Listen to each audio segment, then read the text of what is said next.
ओम शांति। आज 8 तारीख की महावाक्य है अव्यक्त महावाक्य और 23 तारीख की ये मुरली है 93 ईयर की। और 20 साल से ज़्यादा हो गए।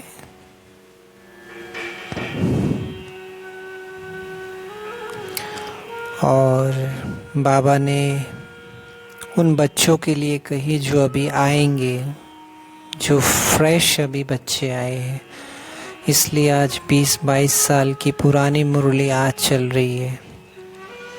तो इससे ही आप पता लगा सकते हैं कि कितना ऊंचा पुरुषार्थ चाहिए। अब तो गलती की गुंजाइश भी नहीं है। वो बाबा कहते भी है ना, 1 सेकेंड भी गलती की तो बहुत पीछे हो जाएंगे। तो आप सोचिए 20 साल पुरानी बात आज हम पढ़ रहे हैं, तो अब तो उड़ने का समय है, चलने का भी नहीं। तो बाबा ने जो टॉपिक है वो है निश्चय बुद्धि भव, अमर भव। आज का जो टॉपिक है वो निश्चय बुद्धि है, क्योंकि जहाँ निश्चय होगा वही आपकी स्थिति निश्चिंत होगी। उसी मुरली के कुछ पॉइंट्स हम रिवाइज करेंगे। बाबा ने कहा भिन्न भिन्न समस्याओं के पेपर में निश्चय बुद्धि विजयी बन पार करने वाली आदि स्नेही सहयोगी अटल अचल आत्माओं से मिलने आए। सोचिए बाबा भी किन बच्चों से मिलने आते हैं। तो बाबा ने कहा इन पांडवों के किले की दीवार की पहली ईंटें हो, फाउंडेशन भी सामने है, और आदि ईंटें जिनके आधार पर ये किला मजबूत बन विश्व की छत्र छाया बना, वे भी सामने हैं। तो जैसे बाप ने बच्चों के स्नेह में जी हजूर हाजिर करके दिखाया, ऐसे ही सदा बाप दादा और निमित्त आत्माओं की श्रीमत व डायरेक्शन को सदा जी हाजिर करते रहना। कभी भी व्यर्थ मनमत व परमत नहीं मिलाना। जो बाबा मुरली में कहते हैं या जो निमित्त आत्माएं हैं, जो श्रेष्ठ योगी आत्माएं हैं, उनकी बाबा से मैच श्रीमत अगर है मुरली से रिलेटेड तो हमें माननी चाहिए, क्योंकि कोई निमित्त है, जीवन दिया है किसी ने, तो कुछ अच्छाइयाँ भी है, तो वो जरूर उसको फॉलो करे। बाबा ने कहा अलबेलापन कमजोरी लाता है, इसीलिए अलर्ट रहो। हमारा देखिए अलबेलापन तभी आता है जब अपने निश्चय से हम दूर हट जाते हैं। तो बाबा ने कहा संगम युग की विशेषता क्या है, जो किसी भी युग में नहीं है। संगम युग की विशेषता है, एक तो प्रत्यक्ष फल मिलता है और एक का पदम गुना प्राप्ति का अनुभव इसी जन्म में ही होता है। प्रत्यक्ष फल मिलता है ना, अगर 1 सेकेंड भी हिम्मत रखते हो तो मदद कितने समय तक मिलती रहती है। किसी एक की भी सेवा करते हो तो खुशी कितनी मिलती है। तो एक की पदम गुना प्राप्ति, लेकिन वो निस्वार्थ होनी चाहिए सेवा। उसमें ये नहीं होना चाहिए कि हमें इनसे कुछ लेना है। अगर वो लेते हैं तो वो फायदा इसी संगम पर आपको खाओ पियो और गवा देते हो, आगे के लिए नहीं मिलेगा आपको, क्योंकि उसमें चालाकी थी। लेकिन अगर निस्वार्थ है तो वो अभी भी मिलता है और आगे भी मिलता है। तो बाबा ने कहा जब कुंभकर्ण की नींद में अलबेले होकर सो जाते हो तब आ सकती है, नहीं तो नहीं आ सकती। क्या चीज? कमजोरी। आप तो अलर्ट हो ना, अलबेले हो क्या?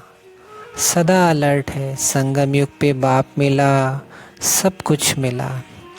जिसको बहुत प्राप्तियां होती रहती है वो कितना अलर्ट रहते हैं।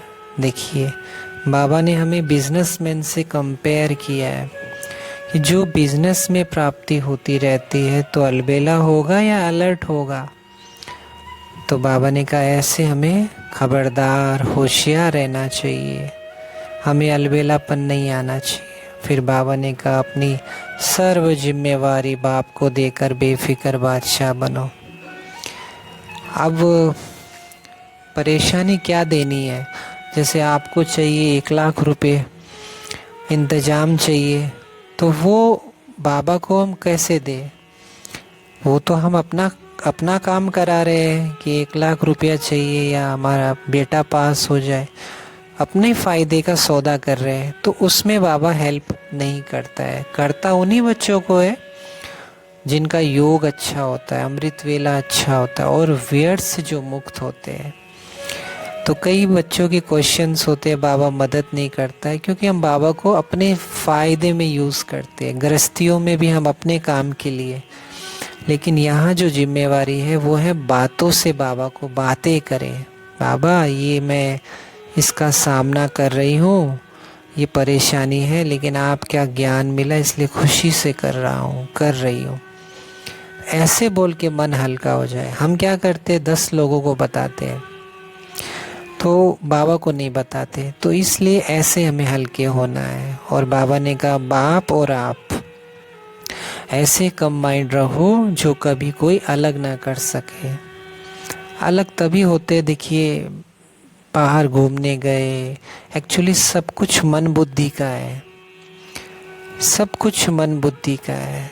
आपने पहले आत्मिक स्थिति की प्रैक्टिस चाहिए, वो प्रैक्टिस अच्छी होगी, ट्रैफिक कंट्रोल होगा, फालतू आप बोलेंगे नहीं, लिमिट का बोलेंगे, तो बाबा के साथ कंबाइन। जैसे दादी जानकी जी का ब्रेन ऑस्ट्रेलिया में टेस्ट हुआ था, बहुत stable mind in the world था। तो ऐसा हमारा मेडिटेशन हो, प्यार से, ऐसे नहीं गंभीरता वाला। हर कर्म त्रिकालदर्शी बनकर हमें करना है। 3 कालों को देखना है, 1 कालों को नहीं देखना है। अभी जो कर्म करेंगे उसका रिजल्ट हमें पूरे कल्प में भोगना पड़ेगा। द्वापर से तो विकारों में जाएंगे, तो वहाँ से दुख आएगा, तो वहाँ से हमें क्या मिलेगा। इसलिए यहाँ हमें त्रिकालदर्शी बनना है कि यहाँ जो कर्म हम करें उसका पूरा रिटर्न हमें सतयुग त्रेता तो मिलेगा, पर दुख द्वापर से शुरू होगा। इसलिए इसका हमें बहुत ध्यान रखना है। और आज का वरदान है, अपने मस्तक पर श्रेष्ठ भाग्य की लकीर देखते हुए सर्व चिंताओं से मुक्त बेफिक्र बादशाह भव। बेफिक्र रहने की बादशाही सब बादशाहियों से श्रेष्ठ है। अगर कोई ताज पहनकर तख्त पर बैठ जाए और फिक्र करता रहे तो वह तख्त हुआ या चिंता। जैसे है ना, बाबा की फोटो लिखी है, बाबा चिंता मत करो, फिर भी हम चिंता करते हैं। ऐसे बाबा कह रहे हैं, भाग्य विधाता भगवान ने आपके मस्तक पर श्रेष्ठ भाग्य की लकीर खींच दी। सोचो कितनी बड़ी बात है, कितनी बड़ी सम्मान है ये। किसने हमारे ऊपर, लाइफ के ऊपर सिग्नेचर किया है? भगवान ने। लोग तो छोटा मोटे फिल्म स्टार जो भी नकली है उनसे सिग्नेचर ऑटोग्राफ के लिए कितना ऐसे करते हैं। हमें भगवान ने भाग्य की लकीर खींची है, तो बेफिक्र बादशाह हो गए। तो सदा अपने मस्तक पर श्रेष्ठ भाग्य की लकीर देखते रहो, वहाँ मेरा श्रेष्ठ ऐश्वर्य भाग्य। इसी फकुर में रहो तो सब फिक्राते चिंताएं समाप्त हो जाएगी। देखो वह इस तरह चिंताएं समाप्त होगी। अभी बोला था ना मैंने कि बाबा ने कहा ना कि सब फिक्र बाबा को दे दो, तो चिंताएं देनी है। देखो मैंने पढ़ा नहीं, फिर भी देखो वही चीज बाबा ने बोली कि चिंताएं समाप्त हो जाएगी, क्योंकि ज्ञान है। देखो सामना तो करना पड़ेगा। तो मेरे भी अभी देखो मेडिसिन आई है, तो सामना तो करना है, तो वो खुशी से। और आज का स्लोगन है, एकाग्रता की शक्ति द्वारा रूहों का आह्वान कर रूहानी सेवा करनी सच्ची सेवा है।